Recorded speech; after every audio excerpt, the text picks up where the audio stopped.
श्रीमन्नारायण नारायण नारायण श्रीमन्नारायण नारायण नारायण श्रीमन्नारायण नारायण नारायण नारायण नारायण नारायण श्रीमन्नारायण नारायण नारायण श्रीमन्नारायण नारायण नारायण श्रीमन्नारायण नारायण नारायण गंगातरंगरमणीय यजटाकलापम् गौरी निरंतर विभूषितवामभागम् नारायण प्रियमनंगमदापहारम् वाराणसी पुरपतिं भज विश्वनाथम्। तो आइए आज से श्रावण मास जो है वह आरंभ हो गया। तो इस श्रावण मास की क्या महिमा है, पुराणों में इसकी क्या महिमा है, क्या महात्म्य है, इसे हम श्रवण करते हैं। तो स्कंद पुराण में श्रावण मास की बड़ी विस्तृत चर्चा है, श्रावण मास की महिमा की बड़ी विस्तृत चर्चा है। सनत कुमार जी भगवान शंकर से ही पूछते हैं कि श्रावण मास की क्या महिमा है, और भगवान शंकर सनत कुमार जी को श्रावण की महिमा सुनाते हैं। तो इसमें इस कथा का आरंभ होता है कि यह मनुष्य जन्म अत्यंत दुर्लभ है। ये ग्रंथ से पहले पाठक को सावधान किया है कि मनुष्य जन्म जो है अत्यंत दुर्लभ है। 84 लाख योनियों में भटकता हुआ प्राणी पापों के क्षीण होने पर भगवान की कृपावश दुर्लभ मनुष्य योनि में जन्म लेता है। मनुष्य योनि को दुर्लभ इसीलिए कहा जाता है क्योंकि अन्य योनियां जहाँ केवल भोग योनियां ही हैं, वहीं मनुष्य योनि एकमात्र कर्म योनि भी है। ऐसा दुर्लभ अवसर पाकर भी यदि मनुष्य उसे व्यर्थ गंवा दे अथवा पुनः अधोगति को प्राप्त हो जाए तो यह विडंबना ही होगी। इसीलिए हमारे शास्त्रों में ऐसे विधि विधानों का वर्णन है जिससे मनुष्य अपने परम कल्याण का मार्ग प्रशस्त करते हुए मुक्ति की ओर अग्रसर हो सके। पुराणों में विभिन्न तिथियों, पर्वों, मासों आदि में करणीय अनेकानेक कृत्यों का सविधि प्रेरक वर्णन प्राप्त होता है, जिनका श्रद्धा पूर्वक पालन करके मनुष्य भोग तथा मोक्ष दोनों को प्राप्त कर सकता है। निष्काम भाव से तो व्यक्ति कभी भी भगवान की पूजा, जप, तप, ध्यान आदि कर सकता है, परंतु सकाम अथवा निष्काम किसी भी भाव से काल विशेष में जप, तप, दान, अनुष्ठान आदि करने से विशेष फल की प्राप्ति होती है। और कह दिया कि सामान्य समय में हम भगवान की पूजा करते हैं या तो ठीक है, लेकिन जब भगवान का कोई विशेष ही काल है तो उसमें विशेष पूजा करनी ही चाहिए, उसका विशेष फल प्राप्त होता है। कहा यह निश्चित है। पुराणों में प्रायः सभी मासों का महात्म्य मिलता है, जैसे वैशाख मास का, श्रा, श्रावण का, कार्तिक का, मार्गशीर्ष का, माघ का तथा पुरुषोत्तम मास का विशेष महात्म्य दृष्टि गोचर होता है।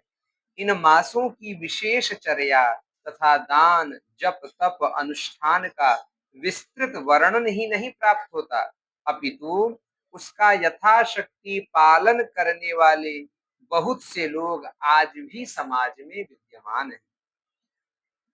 कहा मासों में श्रावण मास जो है वह विशेष है। भगवान शंकर स्वयं कहेंगे स्कंद पुराण में, आगे जब हम सुनेंगे, वह कहते हैं द्वादशस्वपि मासेषु श्रवणो में अतिवल्लभः। क्यों ये श्रावण मास क्यों भगवान शंकर को पूर्ण रूपेण समर्पित है? क्योंकि स्कंद पुराण में भगवान शंकर स्वयं कहते हैं कि 12 मास में श्रावण मास मुझे अति प्रिय है। श्रवणार्हम यन्महात्म्यम तेनासौ श्रवणो मतः।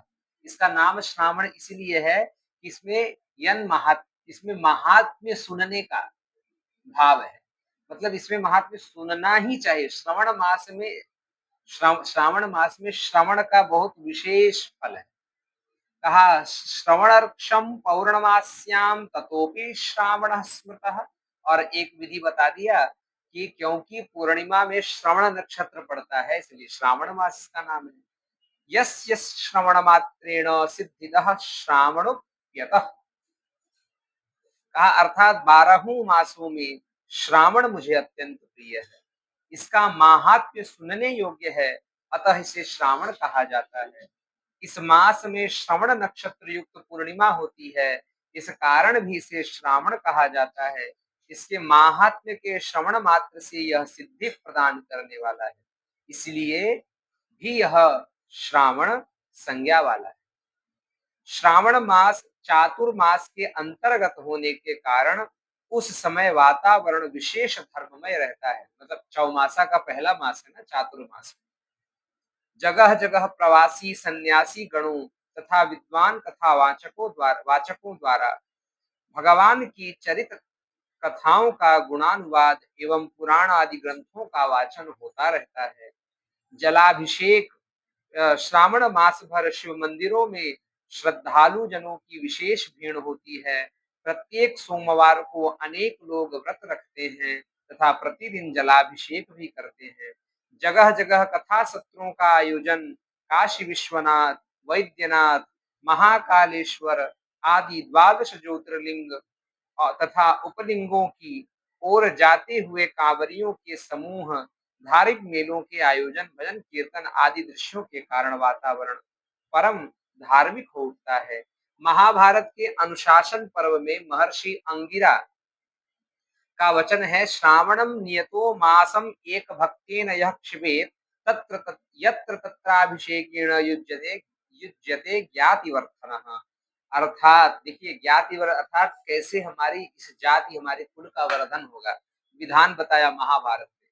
जो मन और इंद्रियों को संयम में रखकर एक समय भोजन करते हुए श्रावण मास को बिताता है, वह विभिन्न तीर्थों में स्नान करके पुण्य फल से युक्त होता है और अपने कुटुंबी जनों की वृद्धि करता है। स्कंद पुराण में तो भगवान ने यहाँ तक कहा कि श्रावण मास में जो विधान किया गया है उसमें से किसी एक व्रत का भी करने वाला मुझे परम प्रिय है। किम बहु बहुक्तेन विप्रर्षे श्रावणे विहितं तु यत् तस्य चैकस्य कर्तापि मम प्रियतरो भवेत्। स्कंद पुराण के अंतर्गत श्रावण मास का विस्तृत महात्म्य प्राप्त होता है। जान लीजिए कि इसमें 30 अध्याय हैं जिनमें श्रावण मास के शास्त्रीय महत्व का सांगोपांग वर्णन मिलता है। एक और विषय बता दें कि श्रावण का महात्म्य ही एक ऐसा महात्म्य मुझे मिला जिसमें प्रतिदिन कोई ना कोई व्रत है। प्रतिपदा को कोई व्रत है, द्वितीया को, सातों वार में कोई ना कोई नियम है। शुक्रवार को एक एक देवी का है, नाम अभी अचानक से ध्यान नहीं आ रहा है। एक देवी है, जीवंतिका नाम है शायद। वो उनके उनका वो दिन होता है, तो उस दिन हरा नहीं पहनना है, माढ़ के पानी को लांघना नहीं है और ऐसी बहुत सारी बातें आएंगी। मंगलवार को मंगला गौरी की पूजा आएगी। ये सोमवार का पूजन किया और एक दिन भाई वो शंकर जी के दिन है ना, शंकर जी, तो सोमवार को तो भगवान शंकर को और गौरी माता कहा गई, तो कहा मंगलवार को मंगला गौरी का। ऐसे पूरे दिन इसी में बुधवार को गणेश जी का किस प्रकार से दुर्गा गणेश का पूजन आदि आदि सारे विधान आएंगे। कैसे जैसे मान लीजिए श्रावण किसी ने किसी प्रकार का संकल्प ले लिया, जैसे आज ही किसी ने कहा कि छोटे छोटे पार्थिव बना के मैं नित्य पूजन करती हूँ 30 दिन तक। ऐसा नहीं है कि 30 दिन कर लिया तो उसका भी उद्यापन है। 1000 बत्ती अगर जलानी है उसका भी विधान है, उसका भी उद्यापन है, सारा कुछ विधान है। तो ये सब आएगा, बहुत लंबा-चौड़ा है। आज प्रथम अध्याय सुन लेते हैं, इसके बाद से हम लोग 3-4 अध्याय समाप्त 1 हफ्ते में समाप्त कर लेंगे, तो फिर शिव पुराण को भी सुनेंगे। तो पहला अध्याय कहा सूत सूत शौनक उवाच सूत सूत महाभागो व्यास शिष्य ह्यकल्मष त्वदीय वदनाम भोजान नानाख्यानानि शृण्वताम्। तो शौनक जी कहते हैं, हे सूत, हे महाभाग, हे व्यास शिष्य, हे अकल्मष, आपके मुख कमल से अनेक आख्यानों को सुनते हुए हम लोगों की तृप्ति नहीं होती, अपितु फिर फिर सुनने की इच्छा बढ़ जाती। इस अध्याय में कुछ आपको मिलेगा नहीं, इस अध्याय में केवल शौनक जी का प्रश्न, सूत जी कुछ बताएंगे, बाकी किसी विधान को नहीं बताएं। अगले अध्याय से विधान चालू होगा। कहा कि तुला राशि में स्थित सूर्य में कार्तिक मास का महात्म्य, मकर राशिगत सूर्य में माघ मास का महात्म्य और मेष राशिगत सूर्य में वैशाख मास का महात्म्य, और इसके साथ साथ उन मासों के जो भी धर्म हैं उन्हें आपने भली भांति कह दिया। यदि आपके मत में इनसे भी अधिक महिमामय कोई मास हो तथा भगवत प्रिय कोई धर्म हो तो उसे आप अवश्य कहिए, जिसे सुनकर कुछ अन्य सुनने की हमारी इच्छा न हो। वक्ता को श्रद्धालु श्रोता के समक्ष कुछ भी छिपाना नहीं चाहिए। एक नियम बता दिया कि अगर श्रद्धालु श्रोता कोई श्रद्धालु दिखे तो उससे बात नहीं छिपानी चाहिए, कोई भी गूढ़ विषय को नहीं छिपाना चाहिए, उसे बताना चाहिए। हाँ, जो दुष्ट है उसको बता के क्या। तब सूत जी कहे, हे मुनियों, आप सभी लोग सुने, मैं आप लोगों को वाक्य गौरव से अत्यंत मैं आप लोगों के वाक्य गौरव से अत्यंत संतुष्ट हूँ। आप लोगों के समक्ष कुछ भी गोपनीय मेरे लिए नहीं है। दंभ रहित होना, आस्तिकता, शठता का परित्याग, उत्तम भक्ति, सुनने की इच्छा, विनम्रता और ब्राह्मणों के प्रति भक्ति परायणता, सुशीलता, मन की स्थिरता, पवित्रता, तपस्विता और अनसूया, ये श्रोता के 12 गुण बताए गए स्कंद पुराण। ऐसे 12 गुण वाले होना चाहिए श्रोता को, हैं? मतलब दम्भ रहित, अभिमानी नहीं होना चाहिए, आस्तिक होना चाहिए, शठ छली नहीं होना चाहिए, उसका परित्याग करना चाहिए, उत्तम भक्ति होनी चाहिए, सुनने की इच्छा होनी चाहिए, विनम्र होना चाहिए, ब्राह्मणों के प्रति धर्मपरायण होना चाहिए, सुशील होना चाहिए, मन की स्थिरता होनी चाहिए, पवित्रता, तपस्विता और अनसूया अर्थात इच्छा रहित होना चाहिए। वे सभी आप लोगों में विद्यमान है। अतः मैं आप लोगों पर प्रसन्न होकर उस तत्व का वर्णन करता हूँ। एक समय प्रतिभाशाली सनत कुमार ने धर्म को जानने की इच्छा से परम भक्ति से युक्त होकर विनम्रता पूर्वक ईश्वर भगवान शिव से पूछा।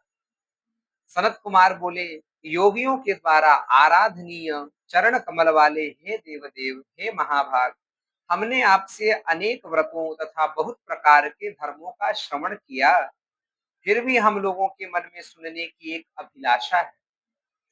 12 मासों में जो मास सबसे श्रेष्ठ, आपकी अत्यंत प्रीति करने वाला, सभी कर्मों की सिद्धि देने वाला हो, और अन्य मास में किया गया कर्म यदि इस मास में किया जाए तो वह अनंत फल प्रदान करने वाला हो, हे देव, उस मास को बताने की कृपा कीजिए। साथ ही लोक अनुग्रह की कामना से उस मास के सभी धर्मों का भी वर्णन कीजिए। सीधा सनत कुमार जी सीधा भगवान शिव से पूछ रहे हैं। मतलब समझ ली, इस कथा में जो विधान बताया गया है, एक एक विधान भगवान शिव का बताया हुआ, किसी और का नहीं। ईश्वर बोले, हे सनत कुमार, मैं अत्यंत गोपनीय भी आपको बताऊंगा। भगवान शंकर जी बोल रहे हैं, हे सुब्रत, हे विधि नंदन, मैं आपकी श्रवण इच्छा से और भक्ति से प्रसन्न हूँ। 12 मासों में श्रावण मुझे अत्यंत प्रिय है। भगवान शिव कह रहे हैं। इसका माहात्म्य सुनने योग्य है, अतः इसे श्रावण कहा गया है। इस मास में श्रवण नक्षत्र युक्त पूर्णिमा होती है, इस कारण से भी इसे श्रावण कहा गया है। इसके माहात्म्य के श्रवण मात्र से यह सिद्धि प्रदान करने वाला है, इसीलिए भी यह श्रावण संज्ञा वाला है। निर्मलता गुण के कारण यह आकाश के सदृश है, इसीलिए इसे नभा भी कहा गया है। इस श्रावण मास के धर्मों की गणना करने में इस पृथ्वी लोक में कौन समर्थ हो सकता है? जिसके फल का संपूर्ण रूप से वर्णन करने के लिए ब्रह्मा जी 4 मुख वाले हुए, जिसके फल की महिमा को देखने के लिए इंद्र 1000 नेत्रों से युक्त हुए और जिसके फल को कहने के लिए शेषनाग 2000 जिह्वाओं से उत्पन्न हुए। अधिक कहने से क्या प्रयोजन? इसके माहात्म्य को देखने और कहने में कोई भी समर्थ नहीं। हे मुने, अन्य मास इसकी एक कला भी नहीं प्राप्त होते हैं। यह सभी व्रतों तथा धर्मों से युक्त है। इस महीने में एक भी दिन ऐसा नहीं है जो व्रत से रहित दिखाई देता हो। इस मास में प्रायः सभी तिथियां व्रत युक्त हैं, भगवान पहले ही बताया। इसके माहात्म्य के संदर्भ में मैंने जो कहा है वह केवल प्रशंसा मात्र नहीं है। आर्तों, जिज्ञासुओं, भक्तों, अर्थ की कामना करने वाले, मोक्ष की अभिलाषा रखने वाले और अपने अपने अभीष्ट की आकांक्षा रखने वाले चारों प्रकार के लोगों, ब्रह्मचर्य, गृहस्थ, वानप्रस्थ, संन्यास आश्रम वाले को इस श्रावण मास में व्रतानुष्ठान करना चाहिए। सनत कुमार बोले, हे भगवान, हे सत्तम, आपने जो कहा इस मास में सभी दिन एवं तिथियां व्रत रहित नहीं हैं, तो आप उन्हें मुझे बताएं। सनत कुमार जी पूछे कि जब एक भी तिथि व्रत के विहीन है, मतलब सभी में व्रत करने चाहिए, तो कौन से व्रत करने चाहिए? किस तिथि में और किस दिन में कौन सा व्रत होता है? उस व्रत का अधिकारी कौन है? उस व्रत का क्या फल है? उसकी विधि क्या है? किस किसने उस व्रत को किया? उसके उद्यापन की विधि क्या है? प्रधान पूजन कहाँ हो और जागरण करने की क्या विधि है? उसका देवता कौन है और उस देवता की पूजा कहाँ होनी चाहिए? पूजन की सामग्री क्या होनी चाहिए और किस व्रत का कौन सा समय होना चाहिए? हे प्रभु, वह सब आप मुझे बताएं। यह मास आपको प्रिय क्यों है? किस कारण यह पवित्र है? इस मास में भगवान का कौन सा अवतार हुआ? यह सभी मासों में श्रेष्ठ कैसे हुआ? और इस मास में कौन कौन धर्म अनुष्ठान के योग्य हैं? हे प्रभु, यह सब बताएं। आपके समक्ष मुझ अज्ञानी का प्रश्न करने में कितना ज्ञान हो सकता है, अतः आप संपूर्ण रूप से बताएं। हे कृपालु, मेरे पूछने के अतिरिक्त भी जो शेष रह गया हो, उसे भी लोगों के उद्धार के लिए आप कृपया करके बताएं। रविवार, सोमवार, भौमवार, बुधवार, गुरुवार, शुक्रवार और शनिवार के दिन जो करना चाहिए, हे विभो, वह सब मुझे बताइए। शनिवार को हम लोग खिचड़ी खाते हैं ना, ये कहाँ है, क्यों खाते हैं, इसका विधान इसी स्कंद पुराण में मिलेगा। क्यों शनिवार का दिन 3 देवों को इन्होंने समर्पित किया है। एक तो हनुमान जी को तो हम जानते ही हैं, दूसरा भगवान नृसिंह को ये बड़ा ही प्रसन्न करता है ये बात, और उन्हीं की प्रसन्नता के लिए खिचड़ी बनाने का विधान आएगा। आप सबके आदि में आविर्भूत हुए हैं, अतः आपको आदि देव कहा गया है। जैसे एक की विधि बाधा से अन्य की विधि बाधा होती है, वैसे ही अन्य देवताओं के अल्प देवत्व के कारण आपको महादेव माना गया है। तीनों देवताओं के निवास स्थान पीपल वृक्ष में सबसे ऊपर आपकी स्थिति। कल्याण रूप होने के कारण आप शिव हैं और पाप समूह को हरने के कारण आप हर हैं। आपके आदिदेव होने में आपका शुक्ल वर्ण प्रमाण है, क्योंकि प्रकृति में शुक्ल वर्ण ही प्रधान है, अन्य वर्ण विकृत है। आप कर्पूर के समान गौर वर्ण के हैं, अतः आप आदिदेव हैं।